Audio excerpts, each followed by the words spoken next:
Hello everyone. So for today's card, I'm doing the watercolor technique that I showed a month ago that is really popular right now with the Distress ink pads, but as before, I don't have those, so I've been doing it with my MFT ink pads and getting pretty good results. So for today's cards, I wanted to try a totally different color combo, and you'll see why in a minute, but I'm using all blues. So I'm using Night Shift Blue, Snow Cone, Berrylicious, Blue Raspberry, and then a little bit of Steel Gray, and just pressed it onto my craft sheet. I went from lightest to darkest so that I didn't muddy up or just add darker ink to my lighter ink pads. Since they're all blues, they're not really going to muddy up at all. And you could use a craft sheet if you don't have one, like a Ziploc bag or a plastic plate, just anything that's non-porous and flat. And then I have a large piece of watercolor paper that I'm using, and I just press that into the ink after I'd sprayed it all down, and then heat set it really quickly because I'm impatient.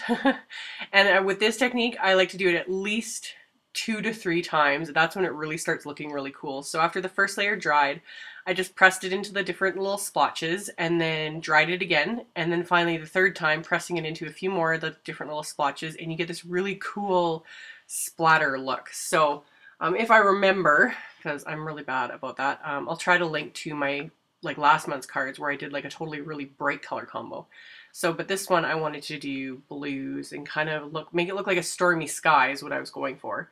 So I wiped up my craft sheet with a baby wipe, just get it all clean and then get it out of the way. And then I'm using this is the new Cloud Cover Up Dynamics from MFT, and ran that through my die cut machine. So I end up with all these fun little clouds and then this outline or cover up die. So rather than just using one card, since I have all these fun pieces and everything else, I'm going to make 2 cards from this, because obviously I didn't want to throw out any of these pieces I used because they look so cool. I was really happy with how this turned out, and I love how the steel gray just kind of gave it that extra kind of stormy look. So to adhere the main cover-up die to my card, I just cut a piece of Grout Gray cardstock slightly smaller than the cover-up die, and then I'm just using my Tombow Mono Multi, and I'm being pretty generous with it, but not so much that it's gonna like ooze out everywhere. But because it was watercolor cardstock, plus it had been so saturated, you know, it has a tendency to warp, so I like to use a lot of adhesive to get it really, really flat. And so I've got it adhered over my Grout Gray cardstock, and I had originally kind of fiddled around with like sponging the clouds and doing different things, but I find with a technique like this, it's better to keep everything else pretty simple so that the technique itself can kind of stand out. So I just left it as is, and then I just matted it with a piece of Night Shift Blue cardstock. And then for my sentiment, I'm using the new Blue Skies Ahead stamp set, and I just trimmed down a piece of lightweight vellum. And then I'm using my new little powder tool, which so far I'm liking, but an embossing buddy works just as well because that's what I use for years. But either or, I find both of them work great. And I'm inking up one of the stamps from the sentiment set with my Versamark ink, and I'm just going to stamp it in the center there. And then once I've got that stamped, I'm going to use my black embossing powder. So that is why you definitely want to be generous with either your embossing buddy or a powder tool, because black embossing powder has a tendency to get everywhere, and it's just really noticeable if you have stray little pieces that end up getting embossed. So generous with the powder tool so that there's no static going on. But I really do like the look of black embossing powder on vellum because it just really pops. I've been trying to do black ink with clear embossing powder, but on vellum it just doesn't work. So I embossed it with black, and then I'm going to wrap that around my card front, and I kind of fiddled with where I was going to place it, closer, higher up, in the middle, and then decided to do it a little bit lower down. So I just wrapped it around my card, and since it's the lightweight vellum, it just wraps really easily without cracking. Heavier weight vellum, usually you have to score, but this I just wrapped around, and then I just used my regular Scotch tape to adhere down those little ends there. And then my card base is just a piece of snow cone cardstock cut at 4 1/4 by 11 inches and then scored at 5 1/2. So it's a top folding card. It's one of my go-to card sizes for sure. And I always like the top folding cards. I just think they look better. So got that scored and ready, and then I'm going to adhere that to my card front. And that finishes off this first card on the outside. And of course I have to finish off the inside as well. So I just cut down another piece of Grout Gray cardstock and then grabbed another sentiment from that Blue Skies Ahead set. And this one I'm inking up with the Night Shift blue ink and stamping it into place. And then I just moved away those little cloud pieces because as I was doing this, I got an idea for the next card. So I just grabbed one stray little cloud here that had been die cut and that I like the size of. So I'm just going to adhere that kind of over the sentiment.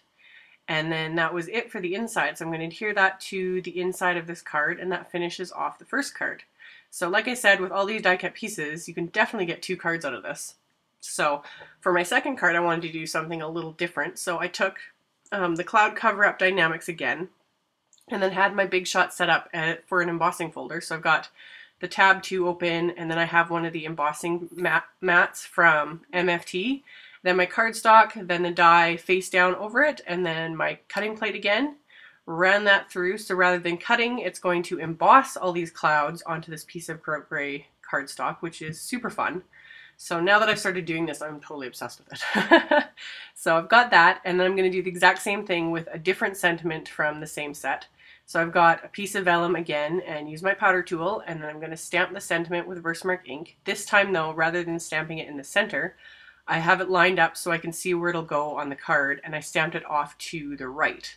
So there'll be a method for that as well, but pour it on my black embossing powder and then heat that. So another reason why I love vellum so much is because it melts really quickly on, or the embossing powder melts really quickly on vellum, so it's super quick. So got that where I wanted it, and then I'm going to adhere it same way as I did on the first card, just wrap it around the card front and then hold it in place with some tape.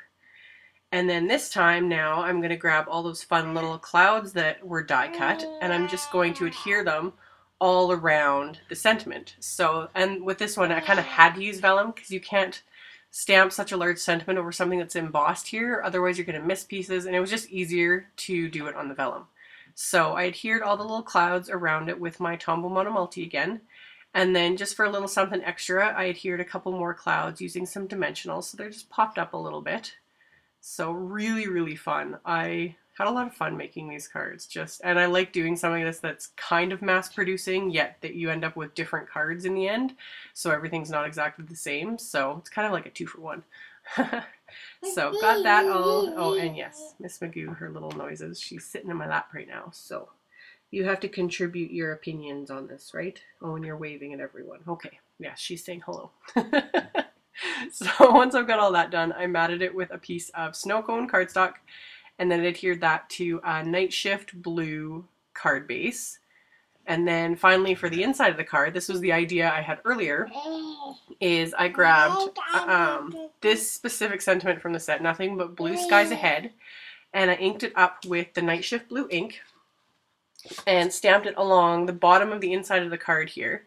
And then all these little pieces left over, these little half and quarter clouds, I'm going to adhere all around the edges, so it kind of looks like, you know, the clouds are parting and things are getting better. And I don't know, I thought I was brilliant when I did this. I thought it was such a cool idea. So hopefully the recipient gets it when they see this. Like, that's kind of the idea I was going for. Plus then you have plenty of open space to write something. So I don't know, I just thought that was great. And then it used up every single piece of this cool technique, and yeah. So that was all there was to it. As always, there will be a link below this video to my blog post with all the info you need to know and links to the supplies used. Thank you guys so much for watching, and I will see you all in the next video. Bye!